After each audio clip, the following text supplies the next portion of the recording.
Citizenship on the Go. Lesson 1. American History, the Colonial Period, and Independence. Part 1. The Colonial Period. This lesson discusses the colonial period of American history. It describes how the 13 original colonies came to exist and how those 13 colonies gained their independence from Great Britain, becoming the United States. The colonial period of American history is the time from the early 1600s, when the first permanent European settlements were created in North America, until shortly after 1776, when the 13 colonies declared their independence from Great Britain. Many centuries ago, people in Europe called what we now know as Southeast Asia the Indies. Traders in Europe dedicated months or even years of their lives to acquiring seasonings and fabrics from India, China, and the so-called Spice Islands of the Indies to sell back in their home countries. European businessmen who traveled to Asia could make lots of money by bringing back cinnamon, silk, and other spices and fabrics considered luxuries in Europe. Whether traveling by land or by sea, however, the trade routes used to get from Europe to the Indies were very long, difficult, and dangerous. For hundreds of years, most trade between merchants in Europe and in the Indies happened over land. In the late 1400s, some European traders began to make the journey to the Indies mostly by water, but the route they used to sail to Southeast Asia wasn't much easier than the journey by land. The route these traders sailed to get to the Indies by sea took them all the way around the enormous continent of Africa. Christopher Columbus was a European navigator and explorer who wanted to find a shorter way to the Indies. Columbus believed that if he sailed west across the Atlantic Ocean, he would reach the Spice Islands of Southeast Asia more quickly. Most geographers in Europe believed Columbus was wrong. They predicted his plan would lead him to die in the middle of the ocean, without anywhere to stop for food or fresh water. Columbus was confident that the distance between Europe and the Indies was not as great as most Europeans thought, however. Eventually, he convinced the King and Queen of Spain to give him the money and resources to test his hypothesis. With 3 ships financed by the Spanish monarchs, Columbus sailed out west, across the Atlantic Ocean. After about 2 months of sailing, Columbus landed on a tropical island. He assumed this was proof his estimation of the distance between Europe and East Asia was correct. As far as Columbus and his crew knew, they had reached the Indies as planned. It seemed like they had found a new route that could be used by European businessmen trading in spices and fabrics. In fact, however, Columbus had not reached Southeast Asia. He had landed on an island in a completely different part of the world. He was in an area we now call the Caribbean. Columbus first landed on an island in what we know today as the Bahamas. He went on to explore parts of the islands now called Cuba, Jamaica, and Hispaniola, or Santo Domingo. Today, the Caribbean islands Columbus visited are still often called the West Indies, because Columbus believed he had reached the Indies by sailing west. People had already been living in the Americas for thousands of years before Columbus crossed the Atlantic. Columbus encountered some of those people. Because he thought he was in the Indies, he referred to them as Indians, Even later, when it became clear that Columbus had made a mistake, the name stuck. People who lived in the Americas before Columbus's voyage are still often called American Indians. American Indians and their descendants are also now known as Native Americans. Although there were already millions of Native Americans living in the Caribbean, South America, and North America long before the Europeans arrived, people in England, France, Italy, and other parts of Europe called the Americas the New World. As word spread in Europe of the lands Columbus had accidentally visited on the other side of the ocean, more and more Europeans began crossing the Atlantic to settle in the Americas. There's a national U.S. holiday in October that recognizes this pivotal moment in history: Columbus Day. Civics Test Question: Who lived in America before the Europeans arrived? Who lived in America before the Europeans arrived?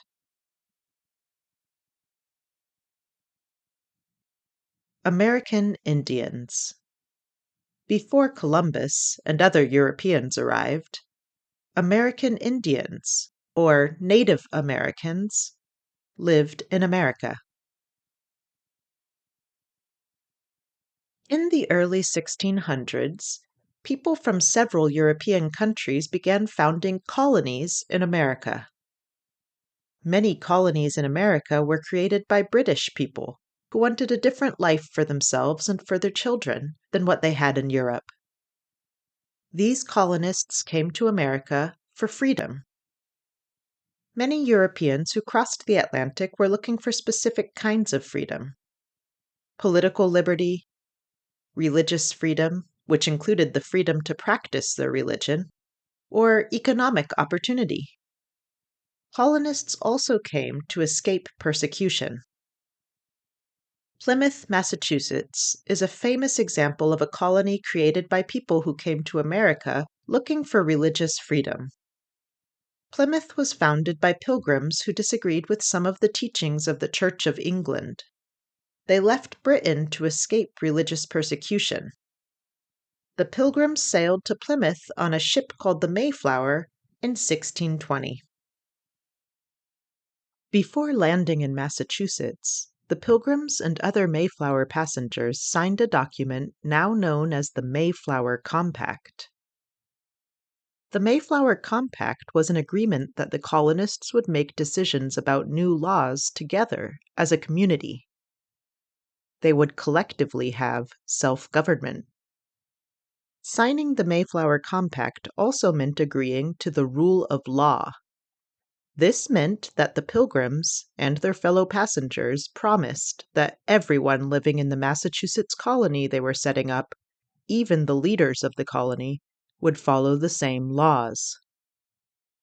Ideas in the Mayflower Compact about self-government and about the rule of law would resurface later in the most important founding document of the United States, the Constitution. The writers of the U.S. Constitution were influenced by the Mayflower Compact and by other documents created by early European colonists. The U.S. Constitution, which is the supreme law of the land in the United States, discusses the importance of self-government, of the rule of law, and of many kinds of freedoms colonists attempted to gain by traveling to America. Civics Test Question: The colonists came to America for many reasons. Name one. The colonists came to America for many reasons. Name one. Freedom. Colonists came to America for freedom. Some kinds of freedom colonists wanted included political liberty, religious freedom, and economic opportunity. Colonists also came to America to escape persecution. Civics test question. What is the rule of law? What is the rule of law?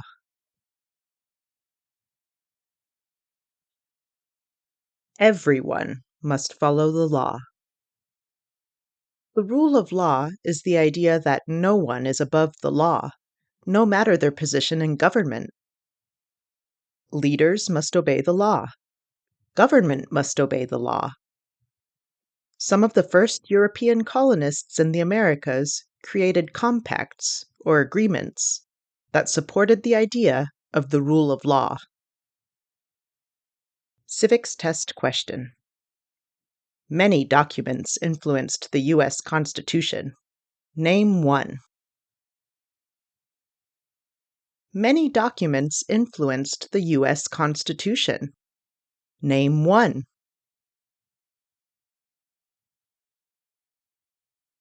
Mayflower Compact. The Mayflower Compact, written by the Pilgrims and other passengers on a ship that sailed from Europe to Massachusetts in the 1600s, contains many ideas that would later be included in the U.S. Constitution. For one thing, the Mayflower Compact, like the U.S. Constitution, discusses the idea of self-government. Many documents in American history had an influence on the men who wrote the U.S. Constitution. The Mayflower Compact is only one of them. Another highly influential document, the Declaration of Independence, will be discussed in coming videos. During the colonial period, traveling from Europe to the Americas was a long and difficult endeavor. The Atlantic Ocean is huge, and anyone trying to cross it by ship in the 1600s faced many dangers and hardships. However, many Europeans, like the Pilgrims, felt that the potential rewards of the journey were worth the risks. As time went on, more and more people from Europe sailed across the Atlantic Ocean to North America, the Caribbean, and South America to make new lives for themselves, where they could have more freedom. North America was an especially popular destination for British colonists. In 1607, the first permanent British colony in North America was created in Virginia. Most colonists in the settlement of Jamestown, Virginia, came looking for economic opportunity. They raised crops that could be sold for lots of money in Europe. For example, the English colonist John Rolfe, who married Pocahontas, the famous daughter of a Native American leader, made a fortune selling tobacco grown in Virginia. Although many Europeans came to North America in search of freedom and economic opportunity in the 1600s and 1700s, at the same time, tens of thousands of people from Africa were brought here and forced to work without pay or rights of any kind. Instead of gaining freedom, their freedom was taken away. People who were forced into this kind of involuntary labor were called slaves. During the colonial period, there were people from Africa working as slaves on tobacco plantations, like John Rolfe's in Virginia, and on farms and in wealthy households in all 13 colonies, including Connecticut. Slave auctions, events where people from Africa were sold into slavery to European colonists, were a common sight all along the east coast of North America in the 1600s and 1700s. Flyers for slave auctions in the 13 colonies, like this ad printed in a South Carolina newspaper in 1760, described enslaved Africans as if they were things to buy and sell, instead of people deserving of freedom and other human rights. By the end of the colonial period, over 300,000 Africans had been brought to America to be sold as slaves. Civics test question. What group of people was taken and sold as slaves? What group of people was taken and sold as slaves?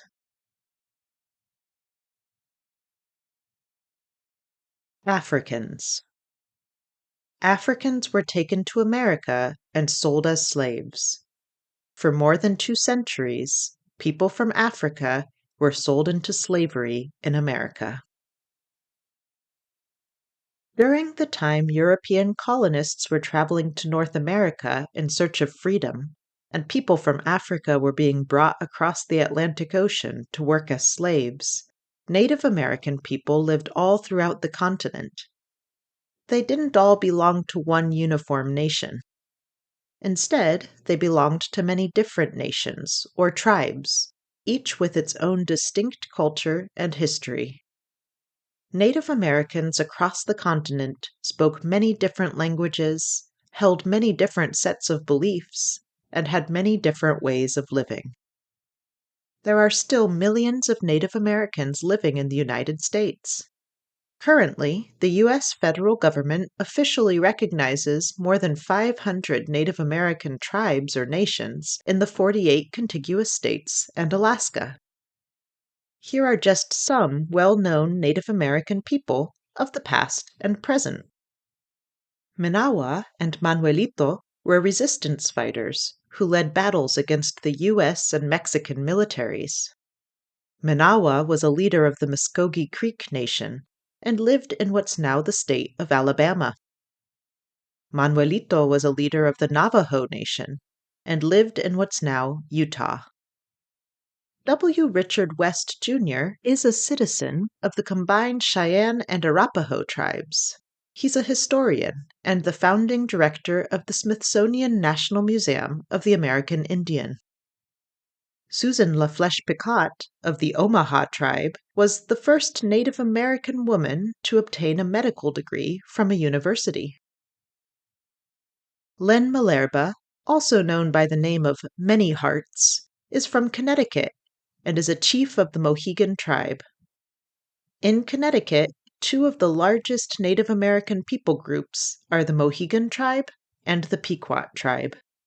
Mohegan and Pequot people have lived in the Connecticut area for many hundreds of years and have played a large part in the history of the region.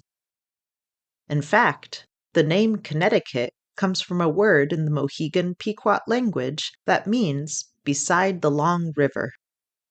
In addition to her duties as chief of the Mohegan tribe, Lynn Malerba has worked for the federal government as treasurer of the United States. Charles Laloma was a Hopi artist who had a large influence on other artists in the southwestern United States. Sequoyah was a member of the Cherokee Nation who created a writing system for the Cherokee language that is still used today. Geronimo was an Apache healer and war leader. John Harrington is a NASA astronaut and a member of the Chickasaw Nation. Civics test question. Name one American Indian tribe in the United States. Name one American Indian tribe in the United States. Mohegan. The Mohegan tribe. There are many Mohegan people in Connecticut.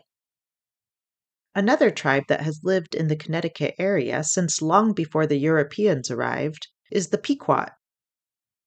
There are more than 500 Native American tribes recognized by the U.S. government today, including the Mohegan, the Pequot, the Cherokee, and the Navajo. During the Colonial Period, relations between colonists and American Indians were sometimes hostile, sometimes friendly, and sometimes somewhere in between. From the time of the first encounters, colonists and Native Americans attacked one another. As more colonists came to America, such violent clashes grew more common. In colonial Connecticut, some Dutch and English colonists came into conflict with factions of the Pequot tribe, among other Native American groups. They fought a series of battles throughout New England in what was called the Pequot War. European colonists killed hundreds of Pequot people during this so-called war, including murdering many unarmed children, elders, and women during a particularly bloody attack, now known as the Pequot Massacre. Colonial governments often pushed Native Americans off land they wanted to use, and after the U.S. became a country, the U.S. government continued the pattern by forcefully displacing many more Native Americans. The government required the people of several Native American nations to leave their original homelands and move to restricted areas called reservations.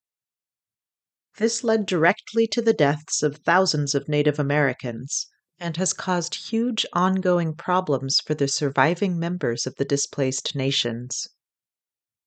Their descendants continue to work to address these issues in the present day. Despite the many conflicts and government abuses that took place throughout the colonial period and early U.S. history, however, there were also instances in which Native American tribes or nations made alliances with colonists. There are many historical examples of colonists and Native Americans living alongside one another in peace. The most famous example of peaceful relations between colonists and Native Americans is the story of an event popularly known as the First Thanksgiving. In 1620, about 100 English pilgrims crossed the Atlantic Ocean on the Mayflower.